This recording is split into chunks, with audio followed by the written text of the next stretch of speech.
मैं क्लास में सर जो पढ़ा रहे हैं बहुत अच्छे से सुन लेता था। सो फिर मुझे घर जाके ऐसे रिवाइज़ करने की भी ज़रूरत नहीं होती थी कि मुझे सब कुछ याद ही रहता था। सो जैसे ही चैप्टर ख़त्म होता था मैं फ़िज़िक्स में, तो तभी उसकी एक्सरसाइज पूरी कर लेता था, क्योंकि मुझे नहीं, फ़िज़िक्स मुझे बहुत अच्छी लगती थी, तो वो तो मुझे रिवाइज़ ही कभी नहीं करनी पड़ती। मॉक टेस्ट से आपको एग्ज़ाम समझ आ जाता है।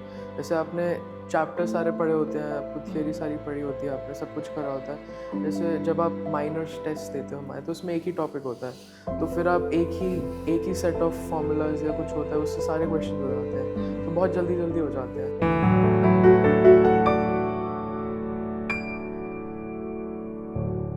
हेलो नमस्कार, मैं हूं आपके साथ ज्योति पुष्पेंद्र सिंह और एक बार फिर से हाजिर हो गई हूं मैं एक और सक्सेस स्टोरी के साथ, एक और इंस्पायरिंग जर्नी के साथ। और बिना देर के वेलकम करती हूं स्टूडियो में जो मेरे साथ गेस्ट मौजूद हैं, कुशागर मित्तल का। कुशागर, बहुत बहुत स्वागत है आपका। Thank you ma'am. कुशागर, सबसे पहले कॉन्ग्रेचुलेशन। थैंक इतनी यू। बड़ी खुशी, इतनी बड़ी अचीवमेंट, कैसा लग रहा है अभी? अच्छा लग रहा है बहुत। अच्छा लग रहा है। अच्छा, रिजल्ट के बाद एक अलग ही खुशी होती है। 1 साल 2 साल की वो टफ जर्नी, लाखों स्टूडेंट्स में इतना अच्छा अचीव कर पाना एक बहुत बड़ी चीज़ अच्छा है। तो लगता है, हाँ। ओके। अच्छा, फैमिलीज़ का क्या रिएक्शन था? अ, जब भी जिसको भी पता चला कि अरे कुशागर का ये रिज़ल्ट रहा है, या आपकी फैमिली में तो आपके मम्मी-पापा भी डॉक्टर हैं, तो ये एक तो लेगेसी मेंटेन करने वाली बात हो गई ना कि फाइनली कुशागर भी इतना अच्छा कर रहा है। हाँ, सो सारे बहुत खुशी थे, बट हाँ, जैसे आपने बोल बताया कि पेरेंट्स ऑलरेडी डॉक्टर हैं, पापा मम्मी दोनों एम्स से ही पढ़े हुए हैं, सो खुश तो थे ऑब्वियसली। एंड बाकी रिलेशंस में भी काफ़ी लोग बहुत खुश थे, मतलब मेरी नानी भी बहुत खुश थी, मेरे मामा, everyone was very happy. Okay.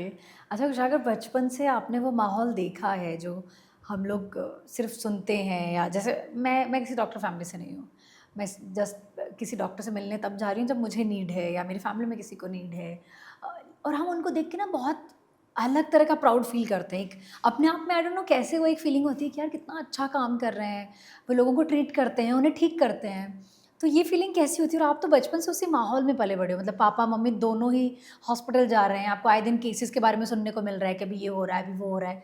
तो ये एनवायरनमेंट मिलते-मिलते क्या खुद ही डिसाइड किया कि मेरे को नीट करना है, या फैमिली ने बताया कि ये सबसे बेस्ट ऑप्शन है?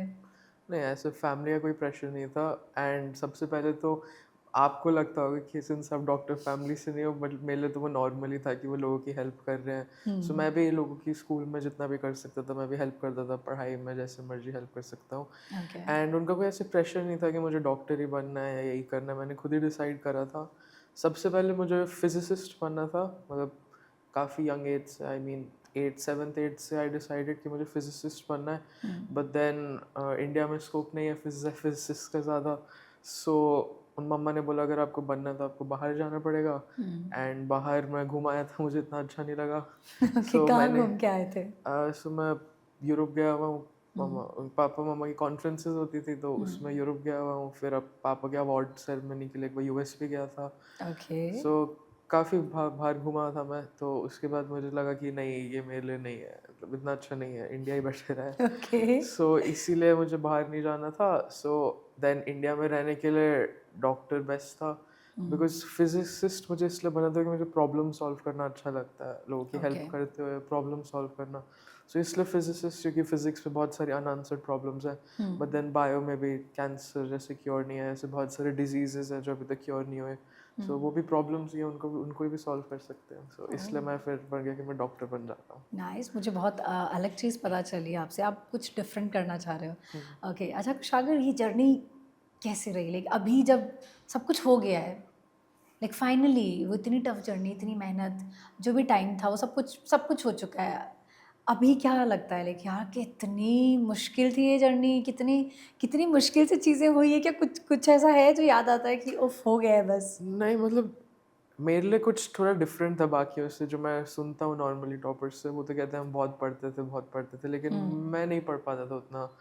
So okay. मेरा कुछ ऐसे स्पेशल चेंज नहीं आया था 9th 10th के बाद। सो जितना मैं 9th 10th में पढ़ता था ऑलमोस्ट उतना ही सेम मैं 11th 12th में 1 घंटा मैक्सिमम अब ऐड कर सकता हूँ। रियली? मतलब या अगर आप एवरेज लोगे 2 साल का, तो मैंने 1 घंटे से ज़्यादा एक दिन में नहीं पढ़ा होगा। तो इसका मतलब ये हो सकता है अगर आप क्लासरूम में ही अच्छा पढ़ लो, तो घर जाके हाँ, उतना नहीं करना पड़ता। बैठने सो की हाँ, ज़रूरत मेरे नहीं है। साथ यही होता था कि मैं क्लास में सर जो पढ़ा रहे हैं बहुत अच्छे से सुन लेता था। सो फिर मुझे घर जाके ऐसे रिवाइज करने की भी ज़रूरत नहीं होती थी कि मुझे सब कुछ याद ही रहता था। सो जैसे ही चैप्टर ख़त्म होता था मैं फिज़िक्स में तो तभी उसकी एक्सरसाइज पूरी कर लेता था, क्योंकि मुझे नहीं, फिज़िक्स मुझे बहुत अच्छी लगती थी तो वो तो मुझे रिवाइज ही कभी नहीं करनी पड़ती। ओके। केमिस्ट्री में, फिज़िकल केमिस्ट्री में मुझे नहीं करना पड़ता था कुछ भी, क्योंकि वो फिज़िक्स की तरह ही है at the end of the day. Inorganic और ऑर्गेनिक थोड़ा सा मैं रिवाइज करता था, और बायो में भी थोड़ा सा रिवाइज करता था, वरना ऐसे ही थोड़ा थोड़ा करते करते मैं वाकई टाइम। अब है ना कुशागर जैसे जैसे बच्चों से मिल रही हूँ, नए स्टूडेंट्स हैं ना जिनका भी रिजल्ट आ रहा है, मुझे वाकई सुन के अच्छा लग रहा है। मतलब वो 16 18 17 यार, मैं हर स्टूडेंट को यही पूछती हूँ कि क्या ये पॉसिबल है, क्या कोई कर रहा है, ये इतने घंटे बैठ के पढ़ रहा है। तो अभी वाली जनरेशन बिल्कुल स्मार्ट हो गई आई थिंक ना। 1 घंटे 2 घंटे 3 घंटे, मुझे याद है हमारे जेई के एक स्टूडेंट ने मुझे बोला था। बहुत सारे स्टूडेंट्स हैं जो कहते हैं कि इतना बैठ के पढ़ने की भी ज़रूरत नहीं है, क्लासरूम में पढ़ना इनफ है, होमवर्क कर लो उतना भी इनफ है कि घर आके।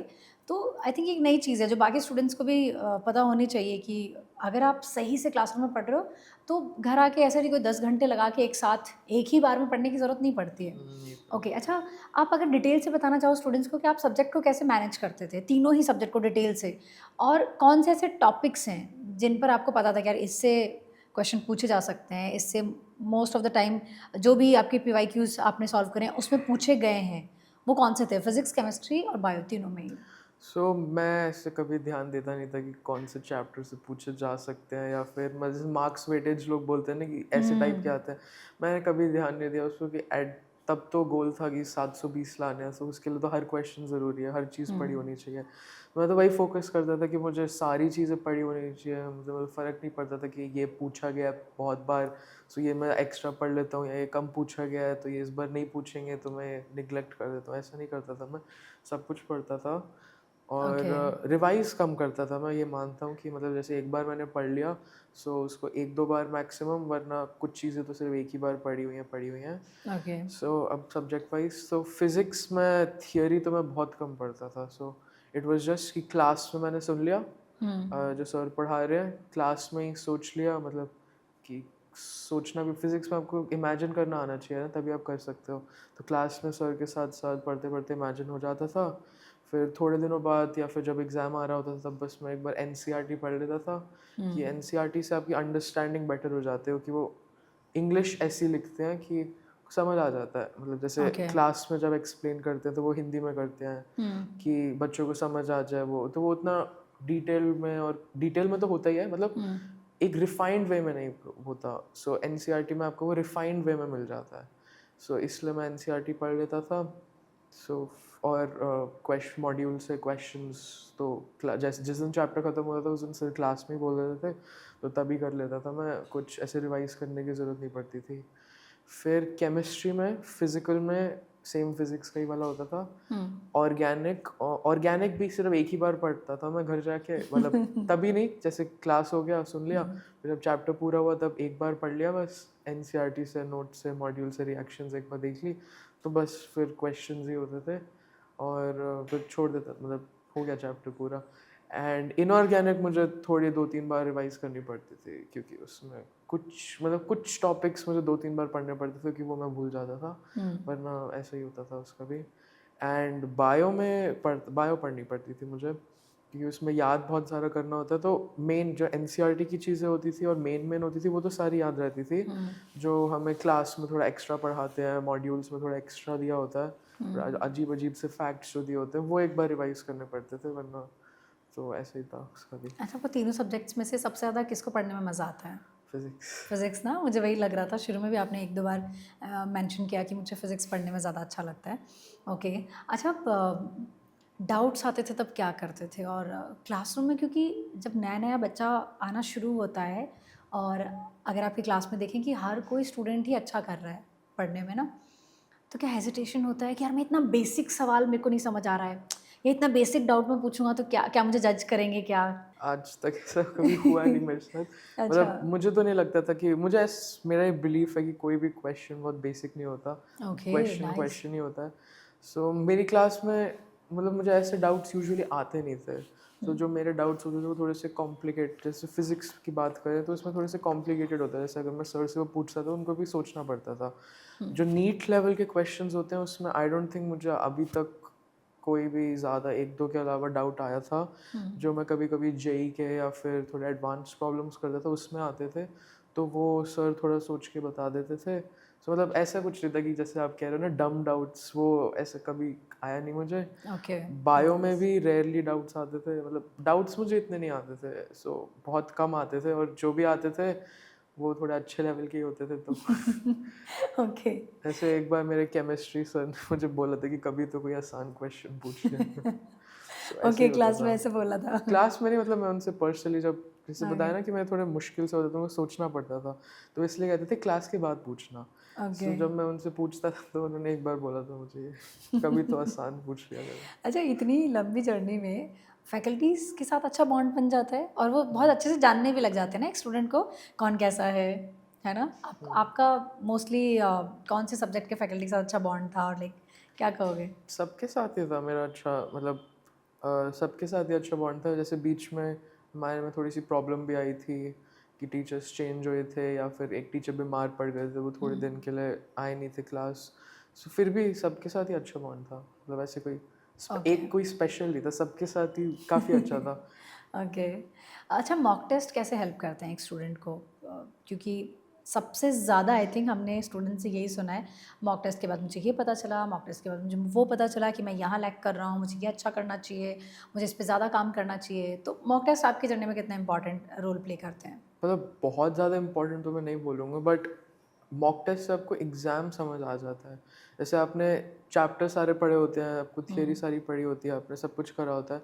जैसे जब आप माइनर टेस्ट देते हो हमारे, तो उसमें एक ही टॉपिक होता है, तो फिर आप एक ही सेट ऑफ फार्मूलाज या कुछ होता है, उससे सारे क्वेश्चन हो जाते हैं, तो बहुत जल्दी जल्दी हो जाते हैं। तो मेजर टेस्ट में आपको, मतलब जो फुल सिलेबस मॉक टेस्ट होते हैं उसमें अलग अलग चैप्टर्स अलग अलग टॉपिक से आते हैं, तो आपको सोचना पड़ता है कभी कभी। सो उससे आपको एक तो टाइम मैनेजमेंट सीख लेते हो आप, कि मल्टीपल टॉपिक्स को, क्योंकि एक फॉर्मूला तो लगेगा नहीं, आपको हर जगह अलग लिखना पड़ेगा, सॉल्व करना पड़ेगा, उससे एक तो टाइम मैनेजमेंट समझ आ जाता है। दूसरा कि जैसे जब आपका माइनर होता है, तो आप मान लो कोई बायो में एक चीज़ भूल गए हो, सो अगर आप थोड़ा दिमाग लगाओगे तो आपको वो उस क्वेश्चन का आंसर दूसरे क्वेश्चन में मिल जाता था यूजुअली, क्योंकि सेम चैप्टर का होता था, कितने ही क्वेश्चंस बना सकते हो आप। सो कहीं ना कहीं आपको पता चल जाता था। लेकिन फाइनल मॉक में क्या होता है कि हर चैप्टर से एक दो ही आते हैं और डिफरेंट डिफरेंट आते हैं, तो फिर आपको तब पता चलता है कि ये चैप्टर मेरा थोड़ा सा लैकिंग है, इसमें ये मुझे रिवाइज करना पड़ेगा। एंड तीसरा आपको सिली मिस्टेक्स समझ आ जाती है, कि मतलब ये मिस्टेक नहीं करनी, पेपर में बोर नहीं होना, मतलब फोकस्ड रहना पूरे टाइम पे। सो हाँ, ऐसे ही मॉक टेस्ट ने हेल्प करा, बस ये सब समझाने में। अच्छा कुशागर, ये कैसे डिसाइड हुआ कि आगे की प्रिपरेशन के लिए आपको एलन जाना चाहिए? ओके, सो जब बोर्ड्स हो गए तब मम्मा पापा ने रिसर्च शुरू करी कि मेडिकल के लिए बेस्ट कोचिंग इंस्टीट्यूट कौन सा है, तो फिर तब एलन आया था। सो एलन के आई थिंक दो एग्ज़ाम्स होते हैं, एक टैलेंट एक्स होता है और एक ए सैट आई थिंक हाँ, ए होता है, सेट होता है, एक हाँ। स्कॉलरशिप। तो टैलेंट एक्स तो बहुत पहले पूरा हो गया था, सो तब दे नहीं सकते थे, तो फिर ए सैट दिया था मैंने। ओके। सो ए सैट में मैंने और मेरे स्कूल के कुछ दोस्तों ने दिया था। सो उसमें आई थिंक मेरे 70 या 80% स्कॉलरशिप मिली थी मुझे, तो वही हाईएस्ट थी तब तक, क्योंकि बाकियों को तो 20-30% ही मिली थी। ओह! सो फिर उसके बाद मम्मा ने बोला, फिर उसके बाद क्लासेस देखी, टीचर से मिला मैं, तो फिर मुझे एलन ही अच्छा लगा, तो मैंने ज्वाइन कर लिया। ओके। अच्छा, अभी ये वर्थ इट लग रहा है? लाइक जो भी आपका 2 साल का एक्सपीरियंस है, हमारी फैकल्टीज़ हैं, अभी ये वर्थ इट लग रहा है? Yes, absolutely. ओके। अच्छा, फ्यूचर में ना बहुत सारे इवेंट्स होते हैं जितने भी हमारे एलेनाइट्स हैं ना, जैसे विक्ट्री कार्निवल होता है, सुना आपने? नहीं, रील्स वगैरह देखी है? नहीं। क्लास में टीचर्स ने भी बताया हो कभी कि किस तरह के इवेंट्स विक्ट्री होते हैं? कार्निवल नहीं, क्लास में आई थिंक एक आज़ादी का अमृत महोत्सव, कुछ हाँ, हाँ, ये इंडिपेंडेंस का होता हुआ है। था, यस, यस। वो बताया था, वरना ऐसे बाकी तो नहीं बताया। बहुत सारे इवेंट्स होते हैं एलन में। अच्छा, आपने कोई इवेंट अटेंड किया था? एलन दिल्ली में हुआ में है कभी? एलन में भाई आज़ादी वाला हुआ था, वो अटेंड नहीं करा था मैंने। नहीं कर पाए थे? ओके। बाकी बीच बीच में बहुत सारे ऐसे इवेंट्स होते रहते हैं स्टूडेंट्स के लिए जिसमें उनको कुछ अलग तरह की चीज़ों का एक्सपीरियंस हो, एक्सपोजर मिले, और प्लस आई थिंक बीच बीच में मोटिवेशनल सेशन भी होते रहते हैं। कोटा में बहुत होते हैं बिकॉज ना। ओके। अच्छा, नीट का जो मेन डे एग्ज़ाम था, वो दिन याद है कैसा था? 2 हुए थे, कौन सा वाला? ये ज़्यादा अच्छा क्वेश्चन था आई थिंक। मुझे फर्स्ट वाला भी जानना है, मुझे सेकंड वाला भी जानना है। जब मई में हुआ था, पहले उससे शुरू करते हैं। ओके, सो कैसा एक्सपीरियंस था? मई में मेरा काफ़ी अच्छा सेंटर था। दिल्ली, मतलब मेरे घर के ज़्यादा दूर नहीं था, बट काफ़ी अच्छा सेंटर था वो। सो काफ़ी कंफर्टेबल थी मेरी सीट और मुझे बहुत सिमेट्रिकल भी लगा था बिकॉज मेरा फर्स्ट रूम में था, मतलब जो फर्स्ट रूम में, और फोर्थ रो में फोर्थ बेंच था मेरा। आपको एग्जैक्टली याद है? हाँ मुझे, क्योंकि वो बहुत सिमेट्रिकल लगा था मुझे। सो मतलब क्योंकि टाइम बहुत होता है तो आप कैसे टाइम पास करोगे, तो मैं यही सब सोच रहा था। तो यही सब सोच रहे हाँ थे। तो फिर मैं फोर्थ बेंच पे, फोर्थ रो में फोर्थ बेंच था। एक तो ये याद है मुझे, दूसरा कि वो उन्होंने ब्लैक बोर्ड पे, जो वाइट बोर्ड था उस पे सबके पोजीशंस लिखे हुए थे, मतलब ये रोल नंबर यहाँ पे बैठेगा। ओके। ठीक है, तो मैंने उसमें गलती नोटिस करी कि उन्होंने हाफ, आधे ठीक लिखे थे, बाकी के बाद उन्होंने एक एक्स्ट्रा जीरो डाल दिया था। गलती से? हाँ और वो गलती उन्होंने से कंटिन्यू रखा? कंटिन्यूसली, क्योंकि वो वही होगा ना कि एक बार लिख दिया तो उसी उसके को बाद नीचे वो कॉपी कॉपी। हम्म। सो मतलब मुझे परेशान तो वो बहुत कर रहा था कि क्योंकि उन्होंने कोई भी एक्स्ट्रा गलत जीरो। चीज आंखों में दिखती है तो हमें हाँ होता है। ऐसा लगता है मैं किसी को बोल दूं, है ना? तो ऐसा हो रहा लेकिन था? हाँ ऐसा हुआ था, लेकिन मैंने खुद को कंट्रोल करा, मैंने कहा कि ये बुरा ना मान जाए कि करेक्ट कर रहा है। सो उसके बाद तो काफ़ी अच्छा सेंटर था वो, जीटीबी नगर में था। सो फिर जो हमारे इन्विजिलेटर थे वो भी काफ़ी अच्छे थे, उन्होंने पहले ही मोस्ट ऑफ द चीज़ें करवा ली थी, सो पेपर में कम टाइम वेस्ट हुआ था।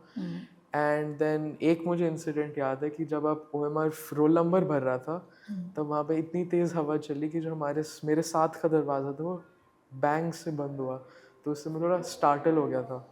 ओके। मैं बस यही खुश था कि मेरी OMR पे वो पेन ना लग जाए। सो लकीली बच गया मैं। तो फिर पेपर जब मैंने देखा तो मैंने कहा तो काफ़ी इजी पेपर आया इस बार, क्योंकि मैं तो एक्सपेक्ट कर रहा था कि 2025 ऐसा मुश्किल आएगा, तो काफ़ी इजी था, तो इजीली मैंने पूरा कर लिया सॉल्व, फिल कर दिया, सब कुछ हो गया। तो फिर मैं जब बाहर आया तो मम्मा पापा ने पूछा कैसे, तुम्हारे गए, तो बहुत इजी था, फुल आ सकते हैं। फिर जब आंसर की आई तो आ गए फुल, लेकिन लेकिन फिर पता सैडली चला कि कैंसिल हो गया। सो आई थिंक स्टूडेंट्स के लिए बहुत गलत चीज़ तो रही, और बहुत हिम्मत लगती है कुछ, अगर बहुत जज्बा लगता है कि आप वापस से उतनी ही हिम्मत से वापस से क्वेश्चन के लिए वापस से सॉरी एग्ज़ाम के लिए खुद को प्रिपेयर कर पाओ। और इसीलिए हम लोग कहते हैं कि हैट्स ऑफ हमारे जितने भी स्टूडेंट्स हैं। ओके, अच्छा, सेकंड वाला नीट का पेपर कैसा गया? हाँ तो जैसे मैंने बताया, फर्स्ट तो मैंने पूरे उससे दिया था, सेकंड में मैं थोड़ा सा लेट बैक हो गया था, मतलब कि प्रेपरेशन में भी मैंने ज़्यादा प्रिपेयर नहीं करा था, क्योंकि मैं बहुत बोर हो गया था सिलेबस से कि इतनी बार पढ़ चुके हो तो बोर ही हो जाते हो अब। तो फिर पेपर देता था मैं एलन के, तो फिर जब डे आया तो उस दिन मेरा सेंटर बाहर से ठीक था बट अंदर इतना अच्छा नहीं था। जैसे मेरी गांव में मिला था मुझे, रोहिणी में कोई गांव है, वहाँ पे सेंटर मिला था, तो वहाँ पे स्मेल थी बहुत ज़्यादा काउ डंग की, और सेंटर के पास पीकॉक्स बहुत सारे थे, तो वो बहुत अजीब अजीब सी इरिटेटिंग नॉइजेस कर रहे थे, और मेरे बेंच भी बहुत छोटा था मुझे। तो जो एग्ज़ाम सेंटर पे जो होता है वो चीज़ें बॉदर करती है बहुत? मतलब पेपर से पहले हाँ, पेपर के टाइम पे आप इतना ध्यान नहीं देते क्योंकि क्योंकि उसके आपका बाद आप फोकस पेपर पे होता है। सो स्टार्टिंग में बहुत अनकंफर्टेबल था कि मैं चेयर पे नहीं बैठ पा रहा, ये भी नहीं। सो ठीक था, मतलब फिर पेपर आया तो पेपर तो इस बार थोड़ा सा मुश्किल था, तो मतलब पैनिक नहीं हुआ था बट थोड़ा सा हुआ था कि हाँ इस बार मुश्किल है तो इस बार ज़्यादा ध्यान से करना पड़ेगा। पर क्या ये एक्सपेक्टेड तो था आपके लिए? जैसे हमने अधिकतर स्टूडेंट से सुना था कि पता था कि पहले वाला पेपर अगर कैंसिल हुआ है और वो इजी था तो इस बार शायद टफ ही आने वाला है, ऐसा था?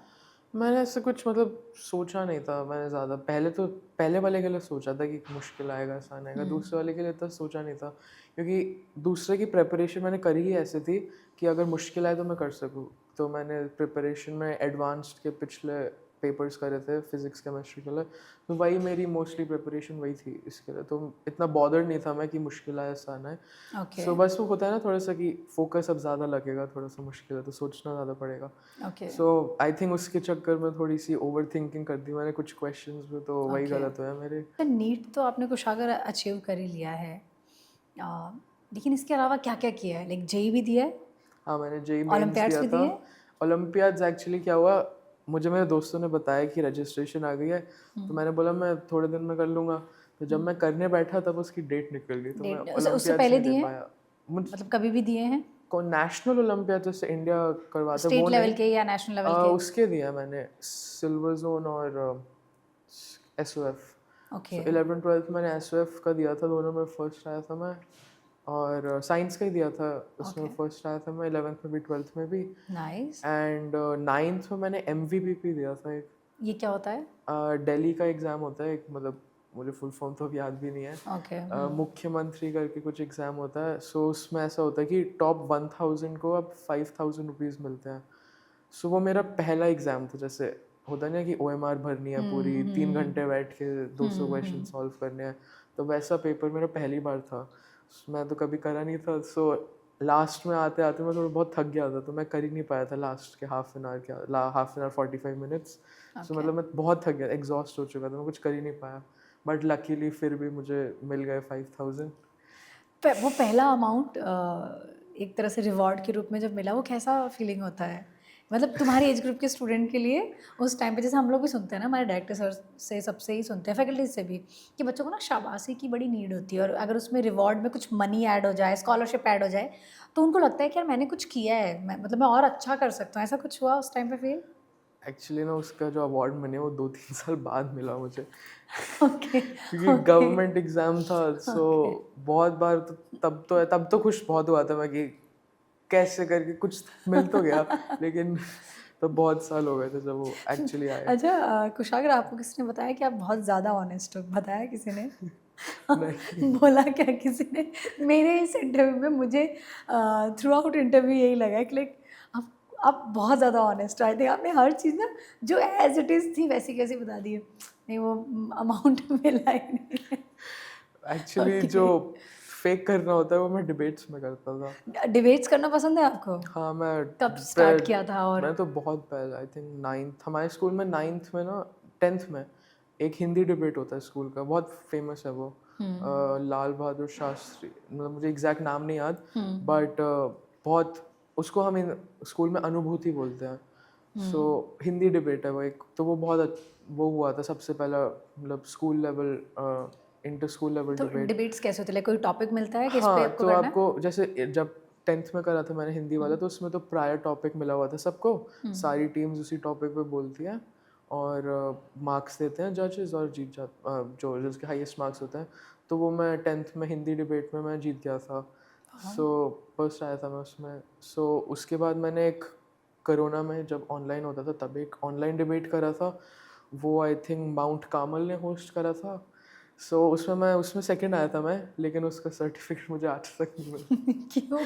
पता नहीं, उनका पता नहीं क्यों नहीं दिया उन्होंने सर्टिफिकेट अभी तक। ओके, लेकिन तुम्हें ही करके मज़ा आ रहा है, बिकॉज़ तुम्हें अलग-अलग चीज़ें सीखने को मिल रही है, एक्सपीरियंस हाँ, करने को मिल रही है ना? डिबेटिंग इसलिए बहुत अच्छी लगती थी क्योंकि उसमें बोलना बहुत होता है। उसमें ओके। आप गुस्सा कर सकते हो, मतलब अग्रेसिव हो सकते हो, और उसमें सोचना पड़ता है। जैसे जब आप 9-10th में जो काउंटर भी करना डिबेट्स, पड़ता है। हाँ, जैसे 9-10th में जो डिबेट्स होते हैं उसमें आप प्री रिटन स्पीचेस लेके जाते हो, जैसे टॉपिक पहले दे देते हैं आपको। लेकिन जब मैं 11th-12th में आया तब ऑन द या स्पॉट। तो हाँ ऑन द स्पॉट भी होते थे, और एक दिन पहले भी मिलता था। जैसे ओके। जो हमारे स्कूल में डिबेटिंग सोसाइटी होती थी 11th-12th में, सो 11th में इंटर क्लास डिबेट्स होते थे। सो हमारे में 5 सेक्शंस हैं, सो 6 सेक्शंस हैं, एक वन अगेंस्ट होता था। सो 11th में मेरी क्लास टीम थी, उसमें 5 स्पीकर्स होते हैं ईच साइड, 4 होता है, एक अगेंस्ट होता है, तो आपको ऑर्डर में बोलना होता है, जैसे first speaker, second, third, fourth, fifth, तो पार्लियामेंट्री स्टाइल डिबेट बोलते हैं उसको। ओके। सो वो होता है, उसका टॉपिक वो एक दिन पहले देते हैं। सो आपको एक दिन में 500 स्पीचेस लिखनी होती है, एंड उसमें चैलेंजिंग ये होता है कि आपको प्री रिटन नहीं दे सकते आप। सो जो फर्स्ट स्पीकर है और सेकंड, वही मैक्सिमम पहले से लिख सकते हैं, बाकियों को ऐड करना पड़ेगा दूसरे को काउंटर करने के लिए। तो जैसे दूसरी टीम ने ABC कुछ बोला तो आपको वो काउंटर करना पड़ेगा।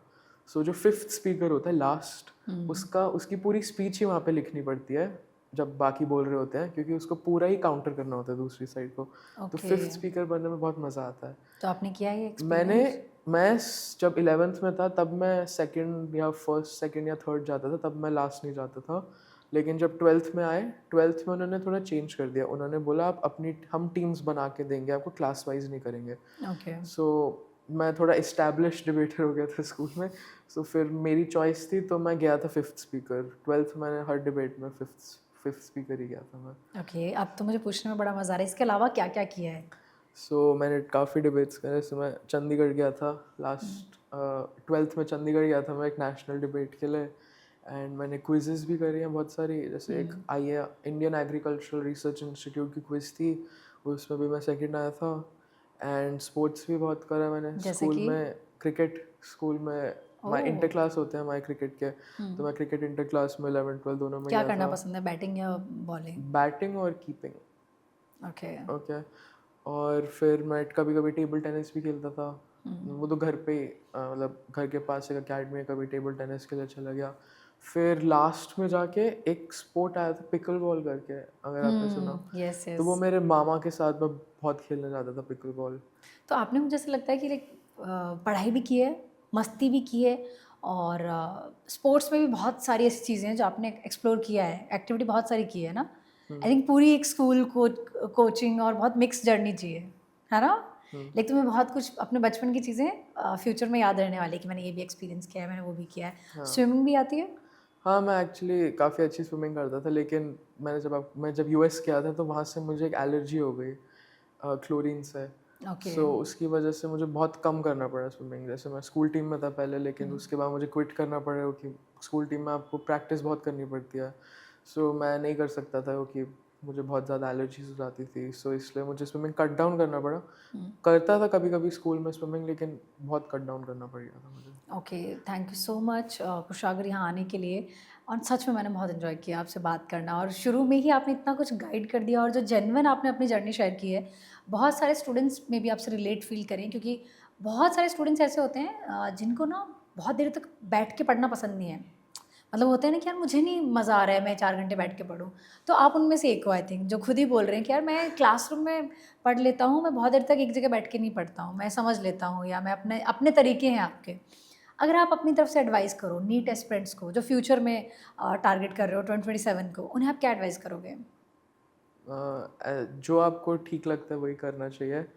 बिकॉज एक तो ये मिसकंसेप्शन है, मैं बैठ सकता हूँ मतलब 4 to 5 hours, लेकिन इंटरेस्टिंग होना चाहिए। जैसे कुछ नई चीज़ पढ़नी है मुझे, मान लो कुछ भी नई चीज़ पढ़नी है, तो उसके लिए मैं पूरा दिन भी बैठ सकता हूँ कि मैं कुछ नया सीख रहा हूँ। ओके जब ओके। रिविजन करने पे आते हैं तब मुझसे नहीं बैठा जाता, क्योंकि मुझे रिविजन बहुत बोरिंग लगती है।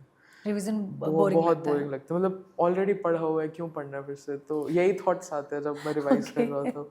So okay. उसमें मैं नहीं बैठ पाता, उसमें मैं बोलता हूँ पर कि कोई नया कुछ अगर वन मिल एंड रहा है तो हाफ आपको तब मज़ा तो आता है? तब तो मैं बहुत इंटरेस्टेड होता हूँ। जैसे अभी कोई मुश्किल फिजिक्स का क्वेश्चन है तो मैं पूरा दिन भी लगा चुका हूँ एक क्वेश्चन को करने में। हाँ, कभी ऐसा हुआ है, कोई टॉपिक कोई क्वेश्चन याद है आपको, जैसे जब 2025 का बहुत मुश्किल पेपर आया था ना, उसको तो सॉल्व किया था आपने? नहीं तब इतना मुश्किल नहीं था।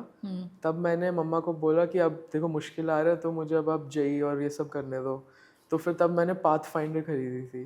पाथ फाइंडर ओलंपियाड लेवल की बुक होती है, तो वो मैंने करनी शुरू करी। तो उसके आई थिंक 4-5 क्वेश्चन में मुझे पूरा दिन लग गया था। मतलब बहुत सोचना पड़ा था, कुछ कुछ करके मैंने सॉल्व करे थे वो क्वेश्चंस। सो तब मतलब ऐसे कर चुका हूँ मैं पूरा दिन, लेकिन उसके बाद थोड़ा सा कट बैक करना पड़ा क्योंकि सिलेबस पड़ गया तो इतना टाइम नहीं था मेरे पास। सो तो बस यही एडवाइस है कि जो आपको अच्छा लगता है वही करना चाहिए, और जब आपका पढ़ने का मन करे तभी पढ़ना।